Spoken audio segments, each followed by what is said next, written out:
We begin today the Gemara on Daf Lamed Beis Amud Beis. The last two words, Ta Shema. So the Gemara here is discussing Tsar Balachayim. Not to cause any pain for animals, whether this is something that we learn from the Psukim in the Torah, in the mitzvah of Prika and Te'ina, by unloading from the animal, that it shouldn't be under the load and suffering there. Or no, the whole concept of Tsar Balachayim is a Takanas Chachamim, it's Midrabanan, that you shouldn't cause this pain and suffering.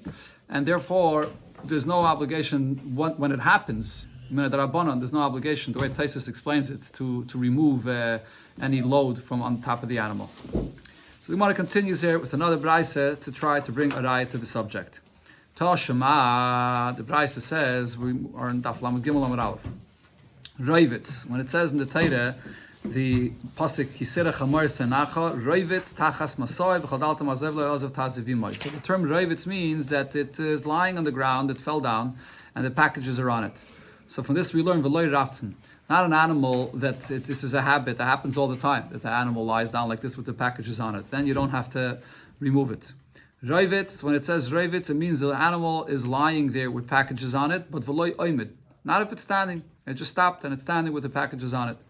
Tachas masa'oi, it's that it is beneath its load that it's on it. V'loi mefurik, not if the load is already fell off on the ground and you have to load it up. The Gemara is soon going to explain what this means, because there is a mitzvah of te'ina. There is a mitzvah to load the donkey.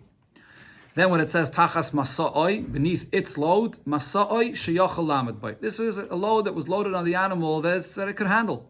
But not if it was loaded with much more, with much extra, so then you don't have to, there's no mitzvah to unload it. That's the brayse. So we have a bunch of different exceptions of when the mitzvah of prike to unload the animal does not apply. But the question now is, if you'll say that tsar balachayim causing pain to the animals is a isim and atayre, mali roivitz or mali raftzen. What difference does it make? Why should there be all these exceptions? What difference does it make if the animal lied down once, or if it does it as it's a habit? Or mali oimid, or if it's standing and it didn't lie down. Either way, the animal is suffering with the load, the heavy load that's on it. So the Gemara answers, Ha mani Rabbi Yosi Aglilihi. This brayse is following the opinion of Rabbi Yosi Aglili, the Omar Tsar Balachayim the Rabbanan. His opinion is that Tsar Balachayim is only with the Rabbanan. This is something the Gemara explained before already on Daf Lamed Beis Amud Beis, based on what it said in the Mishnah, as the Gemara here soon going to explain. The same point that it says here in the brayse, Rabbi Yosi Aglili says in the Mishnah, Tachas Masa'oi. Masa'oi sheyachal lamed bay, and Daf Lamed Beis Amud Aleph. So from the Mishnah, where he says that only a load that it could handle, and not something that was more than it could handle, then you have the mitzvah. So from that, the Gemara already proved before in Daf Lamed Beis that you must say that Rabbi Yosi Aglili holds that Tsar Balachayim is only midrabanan. So this brayse here as well, with all these exceptions, is following the opinion of Rabbi Yosi Aglili. And the Gemara says, Hachanami mistavre, it's logical to say that this is all Rabbi Yosi Aglili. The Ketani, because the pasuk says Tachas Masoi, which is Masoi sheyachal lamed bay. Masoi means the load that it's able to handle. Man shamat leidis lehai svare. Who is the one that says that the taich of Masoi is only what it could handle? Rabbi Yosi Aglili. It's Rabbi Yosi Aglili's opinion. So Shema Mina. So it's clear, like it brings that detail of Rabbi Yosi Aglili. The rest of the brayse, all the exceptions it says, is Rabbi Yosi Aglili. The Gemara asks on this, and now it comes back to the point of where it said V'loi mefurik. How could you say that this brayse is only Rabbi Yosi Aglili's opinion? But Vakatani Seife, the brayse says afterwards the din of Tachas Masoi V'loi mefurik, that you only have to unload the donkey when the load is on it, not if the load is already off and now you would have to load it. Then there's no mitzvah. Now, what did the brayse mean by this? My loy mefurik. What does it mean? Not if it's already unloaded and now you have to load the animal. If you're going to say, it means to say loy mefurik klal. When the load is already off on the ground and now you have to load up this donkey, then there's no mitzvah at all. How could you say that? Haksiv hakim takim imay. There's the second pasuk of hakim takim imay, which refers to the mitzvah of te'ina, that you have to load the donkey as well. So then obviously, what does this brayse mean? Something that we already learned before in the Daf Lamed Beis. The Gemara explained the Mishnah before this way as well. What it's saying here is, loy mefurik bechinam. When the load is off the animal, and now the person needs help to load the animal, so this is something that is a mitzvah to help him with, but not free of charge. Elo b'schar. You can charge him for this. That's what the Tan in this Braisa is saying.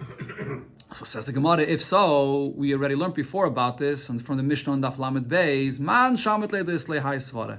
Who is the one that has this opinion that when it comes to the mitzvah of Te'ina, it's a mitzvah which is only B'schar? Rabbanan. This is the opinion of the Rabbanan. The Gemara brought before that this was the pshat of the machlokes of the Rabbanan and Rab Shimon in the Mishnah. In the Mishnah it said that the Rabbanan say, Avalei Litain. You don't have the mitzvah of Litain, and on that Rab Shimon said, Af Litain. The Gemara explained that Tanakama holds loy litain means that you don't have to do the te'ina for free. And Rab Shimon comes and says, just like prika, unloading is bechinam for free, so too the te'ina, loading the animal as well. And then in the Mishnah came Rabbi Yossi Aglili. Rabbi Yossi Aglili then says that you don't have to do the mitzvah of prika when it's more than masa'oi. So right now, the Gemara's understanding is that both Rab Shimon and Rabbi Yossi Aglili disagree with what the Rabbanan hold, that when it comes to the mitzvah of te'ina, it's done b'schar. So if in this Braisa it's saying that the mitzvah of Tina is only B'schar, how could you say that this is Rabbi Yossi Aglili? So the Gemara answers, La'olam, Rabbi Yossi Aglili. No, we could still say that our Mishnah is Rabbi Yossi Aglili. U'b'te'ina, Savalak Rabbanan. Regarding the mitzvah of Te'ina, that it's only done B'schar, he agrees to the Rabbanan. In the Mishnah, the machlokes regarding whether Te'ina is B'schar or B'chinam, that's a machlokes between the Rabbanan and Rab Shimon. Then Rabbi Yossi Aglili talks about another point regarding masa'oi, whether you have to even help when it's more than the load that it could usually handle. But regarding the inyan of b'schar, when it comes to te'ina, Rabbi Yossi Aglili never said anything about that. So from this brayso we see that regarding that he agrees to the Rabbanan, that it's only b'schar. Okay, this is the end of the Gemara's discussion regarding Tzar Balachayim. And over here in the Gemara, you don't see the Gemara didn't resolve one way or another whether Tzar Balachayim is Dairaisa or Midrabanan.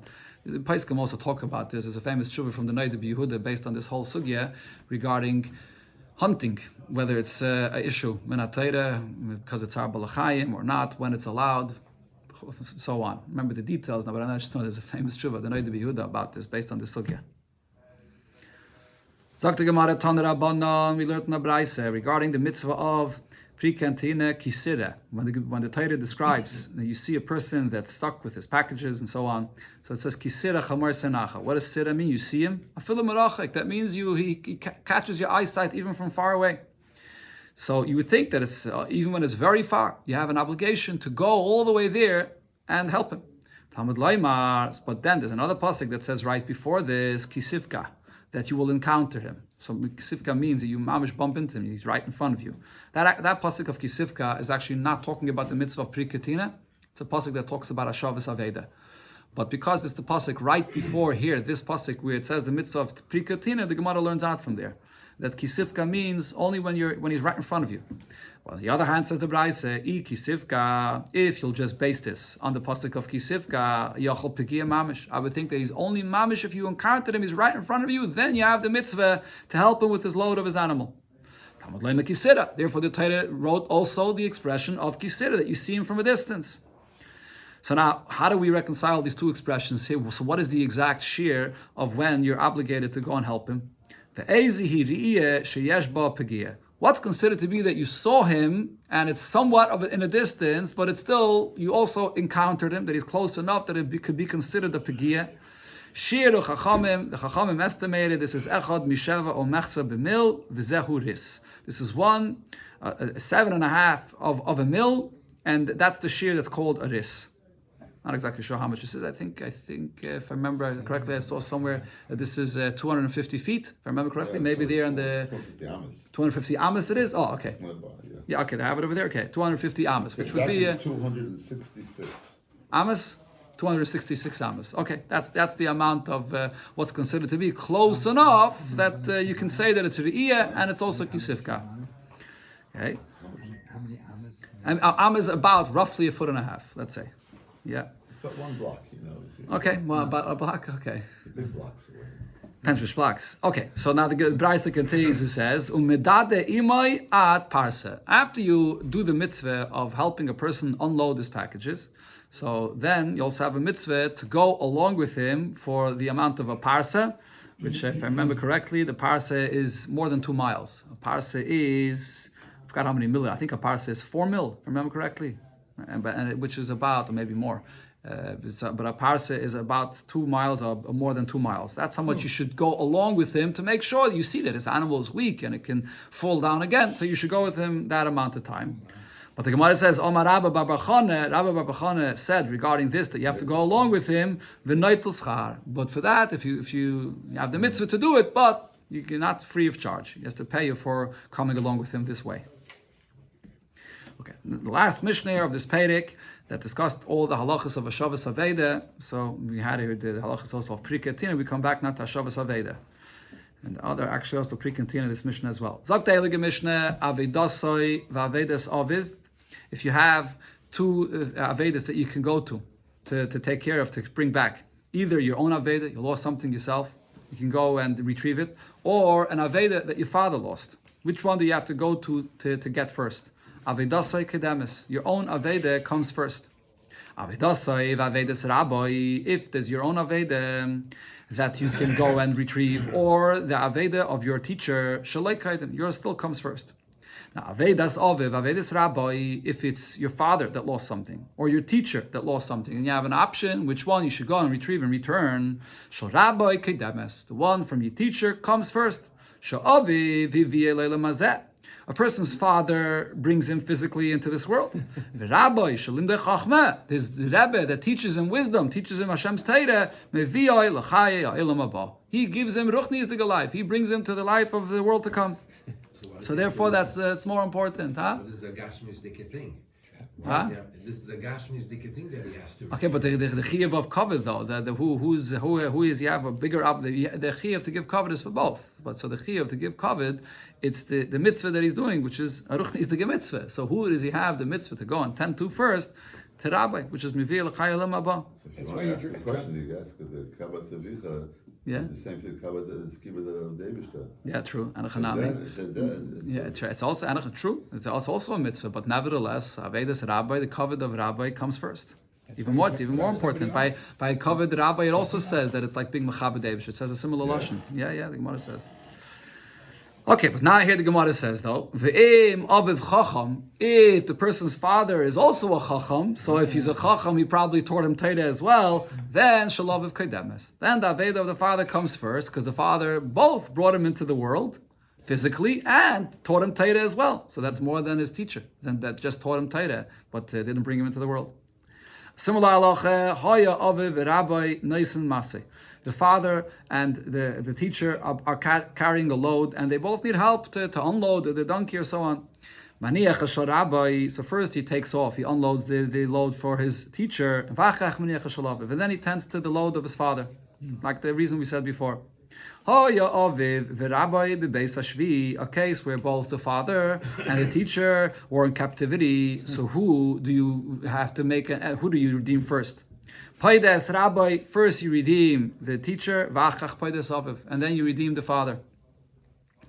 If the father is wise, then he taught him Torah as well. So you redeem the father first and then the teacher. For some reason, when you get to the case of Priketina, it doesn't mention this detail. The Mefarshim talk about it. There's some that say that over there for some reason it doesn't apply. I don't remember what the reason is, but there the Mishnah didn't say it. Okay, so the Gemara begins with the first halacha of the Mishnah regarding your own Aveda. Your own Aveda comes first. What's the basis of this? What's the source for this? That your own Aveda comes first. And this is something we learned already before on this Perek. Omar Rav Yudah Omar Rav. Omar Kra, the Pasuk says, Efes kilo yiyeh b'cha evyon. There shall not be any poverty, anyone poor amongst you. So this is a pasuk which says giving a bracha that there won't be anyone poor amongst you. But from this we also learn out shocha kaidem l'shal kol adam. When it says ki lo yiyeh b'cha, what it means is you have to tend to yourself first to see to it that you shouldn't be poor before you tend to someone else, something that he lost. But now, however, regarding this, Rav Yudah Marav said, even though this is the halacha, and we have a pasuk that teaches us this, but call him anybody that fulfills this actually for himself, in the end he becomes to be poor, like the pasuk says. Even though the pasuk does not obligate you to tend to someone else's things, even your father's things before your own, but nevertheless, if someone is always medactic to be worried with himself before someone else, and he has no oil of doing the mitzvah of Gemilas Chasadim and Stake, so Sof, the Eibusher brings him to a condition where he's going to need Gemilas Chasadim and Stake from others. The Mishnah said, so the Mishnah said that the Rebbe comes before the father because he taught him Torah. So here the Gemara brings a braise that gives you a few opinions. What is this Rav, this Rebbe that we're talking about that taught you Torah? How much Torah? When did he have that? When do we define him as Rabbi that we say that he comes before the father? When it says that the Rabbi comes first, who is this? Rabbi Shalim de Chachma. This is the Rebbe that taught him Chachma.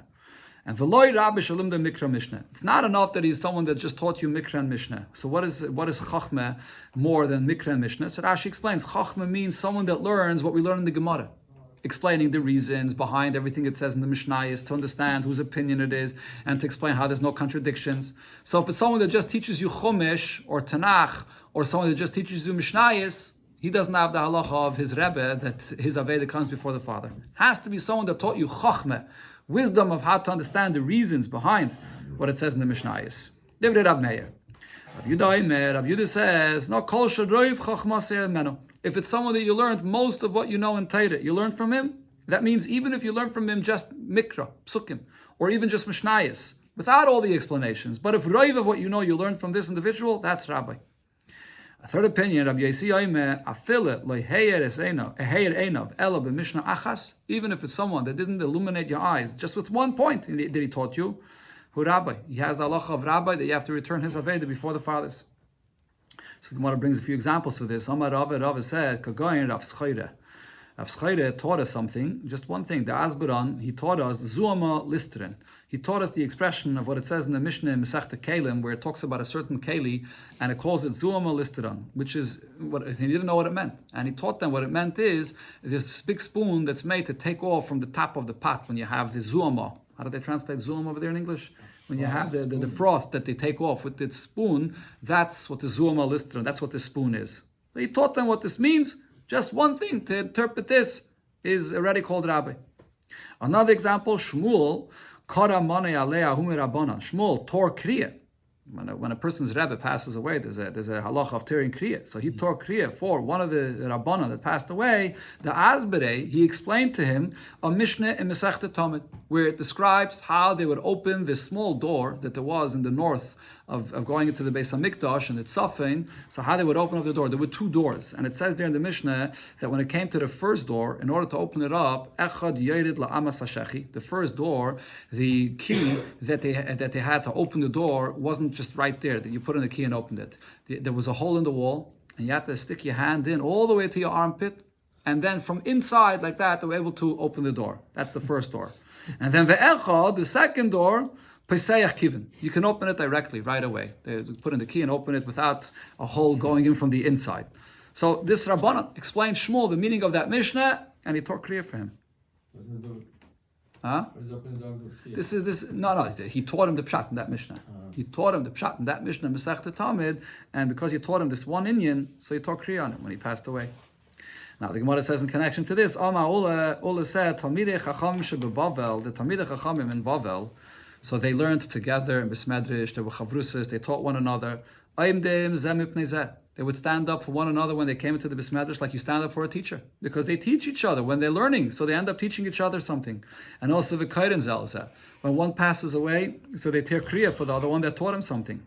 But nevertheless, he said, but when it comes to this halacha, that when there's something that is an Aveda, and there's the Aveda of a teacher and the Aveda of the father, that you go to the Aveda of the teacher before the father, b'makim aviv, in the place of an Aveda of the father, ein chayzrin, they wouldn't leave the Aveda of the father to go to the Aveda of one of their colleagues that they learned with in the Beis Medrash, ela Rabbi Muvik, unless it was Rabbi Muvik, which is the one that taught you most of your chachma. Rashi says this is like the opinion that said before, Rabbi Yehuda's opinion, the one that you learned roiv chachmasa himeno. So those the colleagues that they learned within the Beis Medrash wasn't the one that they learned roiv chachmasa from him.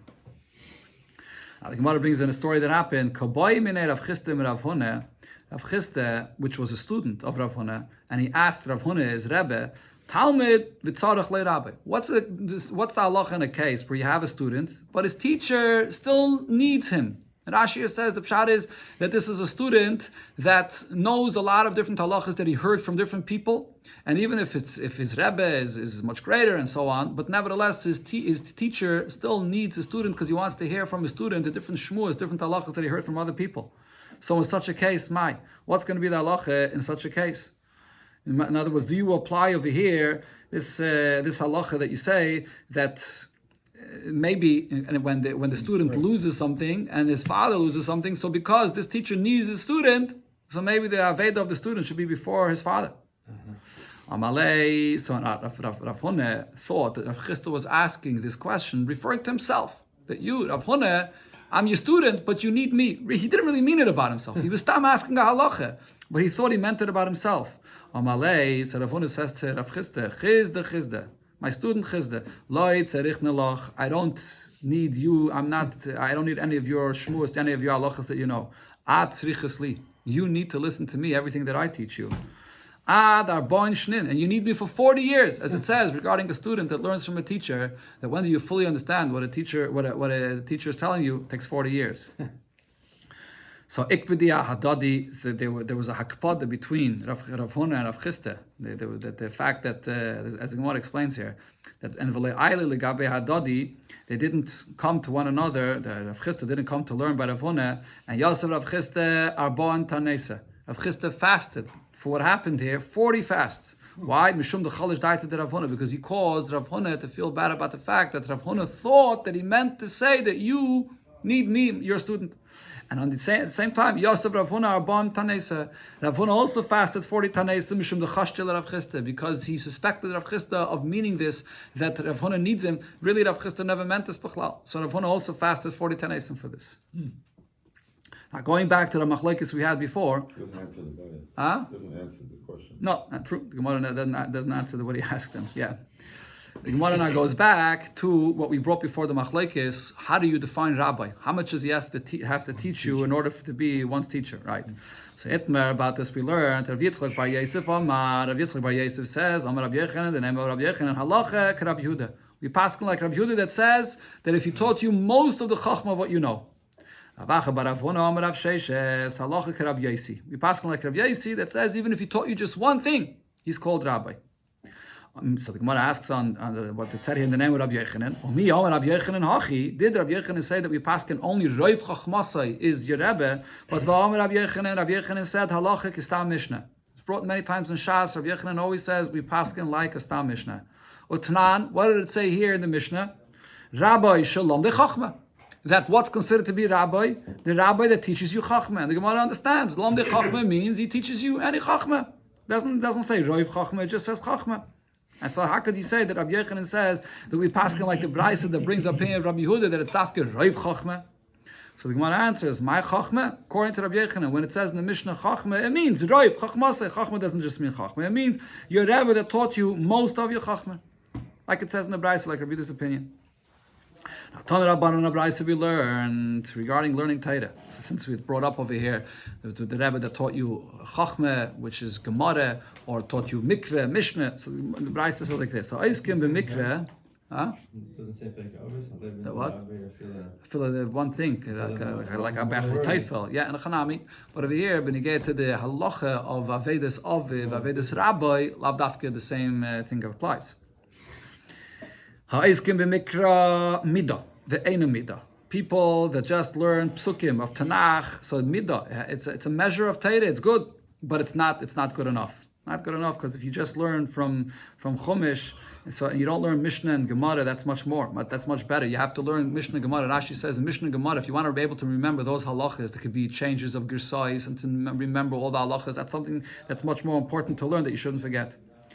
Now, b'Mishnah, if you learn Mishnayos, you chaz to make sure you know all the halachas of the Mishnayos. Midah, this is a good measure of learning Torah. And v'neitel on the last char, and you get reward for this. And Gemara, so when one learns all the halachas, the way it's explained in the Gemara, the details, the explanations, and how things are not contradictions, and so on, that there's no greater measure of learning Torah than this. Then the Braisa concludes, you should always run to learn Mishnayos more than learning Gemara. So the Gemara right away asks, you just contradicted yourself. Amrit, the Brisa just said, that if you learn Gemara, there's no greater measure of learning Torah than this. A moment later, the Brisa says, you should run to learn Mishnayos more than learning Gemara. So the Gemara answers, Rabbi Yochanan explains, this Brisa was taught in the times of Rabbeinu HaKadosh. What happened in the times of Rabbeinu HaKadosh? So Rashi describes Barichis that there was, from a certain time period going forward, when all the Machlekisim began, when there was the oil of Malchus and Gzeiris, and Yidden couldn't learn Torah properly. So then, when all the Machlekisim started, and then in the time of Rabbeinu HaKadosh, the Eibishter gave the Yidden peace and quiet, as it says in Bava Metzia, that Rebbe and at Taninus, they were friendly, and therefore Yidden had no Gzeiris, they were able to learn Torah properly. What did Rebbe do then? Rebbe gathered all the Chachamim that had the Shmuas, that they knew all the halachas, and everyone repeated over the halachas, and then Rebbe wrote down the Mishnayos, and he was Mesader, the Shisha Sidra Mishnah, and the Seder of Moyed, Nezik, and Kachim, so on. And then, in that time period, after Rebbe was Mesader everything, so then Rebbe encouraged everybody to learn and to understand the reasons behind all these Mishnayos. Once he already gathered all the ideas, and it was Mesuder in Mishnayos, so then Rebbe encouraged everyone to now learn and understand exactly the basis behind everything. So what happened? Shafku kula alma masnisin. After it was already all Mesuder, and Rebbe encouraged everyone to learn to understand the reasons behind everything, so people stopped reviewing the Mishnayos, because it was already Mesuder. V'azlu basa Gemara, and they went to learn Gemara, the reasons that is explained in the Gemara. So then, so after Rebbe saw that everyone is just learning to understand the reasons behind things in Gemara, so then Rebbe told them that he was afraid that they're going to forget the actual halachas of the Mishnayos itself. So he says you should run to make sure that you remember what it says in the Mishnayos. More important even than knowing the reasons behind it. If you're going to forget the Mishnayos itself, you're not going to know anything. That's so the Brisa is speaking about Pashat, the history that happened in that time. So the Gemara explains, my daughters, what was it that Rebbe expounded? What was the source of what Rebbe originally said after he was Mesader the Mishnayos, that everybody should now learn the Gemara, meaning to learn to understand the depth and the reasons behind the Mishnayos? That should be the main focus. What was Rebbe's source? Says the Gemara, Kedidarish Rabbi Yehuda Rabbi Loi Darshan from the pasuk, Ma'idich. What's the meaning of the pasuk where it says, Haged la'ami pisham, say to my people their transgressions, which is the averes that are done b'mezid, ulebeis Yaakov chatasam, and to Beis Yaakov their sins that are done b'sheigig, inadvertently. So what are these two parts of the psukim talking about? Haged la'ami pisham, elu talmidei chachamim. This refers to talmidei chachamim sheshgagos. That even if it's something that's done b'sheigig, it's considered for them to be something which is done b'mezid. And the reason is because they're able to learn and they're able to see the reasons behind everything. And if they don't learn Gemara to see the pshat and the deeper reasons behind things, and as a result of this they make a mistake in how they paskin, so then it's considered to be a kazadon. This refers to the Amaratzim that can't learn. Even when they do something b'mezid, it's considered to be like a shaygig. It's because they don't know better. They're not able to learn and understand the reasons behind everything, so they end up making mistakes. So even if they do it b'mezid, but it's really a shaygig. And behind it, this is also something that we learned in the Mishnah in Pirkei Avos, Rabbi Yehuda Aime, Havizar, Betalmud, Sheshigas, Talmud, Oyla Zoden. That you should be careful when you learn, that you should learn Talmud. Talmud referring to learn with the Gemara, to understand the reasons of how to paskin, to know behind what's behind everything, not just the basic facts of the Mishnayos. Because if you don't, in Oyla Zoden, then it's going to be considered to be like a mazid, when you don't make the effort to understand what's the reasons behind things. In connection to this, Rabbi Yehuda Rabbi Loi also darshan, what's the meaning in the pasuk where it says, Shimu dvar Hashem acharedim. Those that tremble, they listen to the words of Hashem. Who is this referring to? Charedim el Devarek goes together. Those that are tremble to Hashem's words. Elu Talmidei Chachamim. This refers to the Talmidei Chachamim that tremble and therefore they want to know exactly properly all the halachas. Rashi says Talmidei Chachamim means Shimshu Chachamim Harbe. Someone that goes and makes sure to get from everybody the proper reasons behind everything that he knows, to get the proper reasons. That's the Charedim el Dvar Hashem.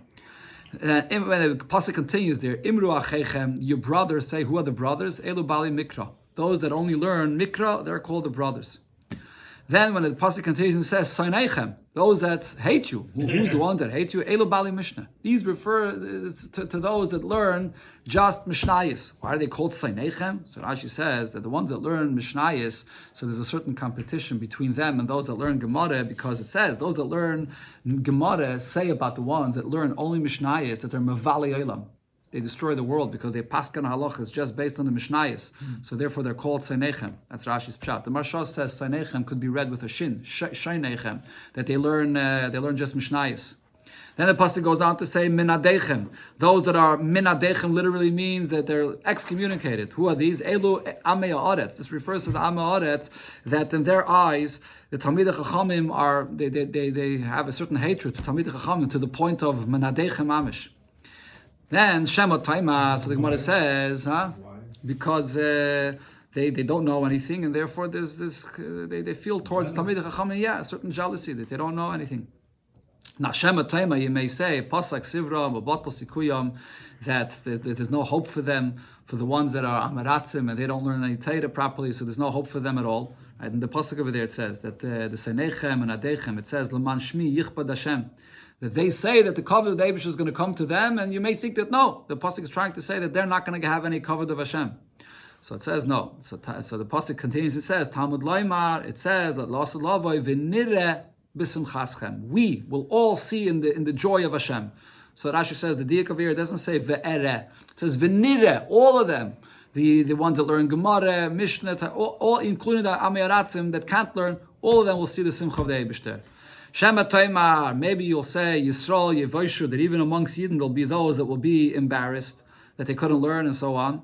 Talmud Laima, so the pasuk concludes there and says Veheim Yevaishu, they will be embarrassed. Who's the they? Oivde Kechavim Yevaishu, the Gayim Lasadavi will be embarrassed, but Yisrael Yismuchu, all Yidden together will be joyous with the Gili of the Eibush when Mashiach comes. Adran Allah Bava Metzia, this is the conclusion of the second Perek of Masechta Bava Metzia. We shall return to you the second Perek. Okay.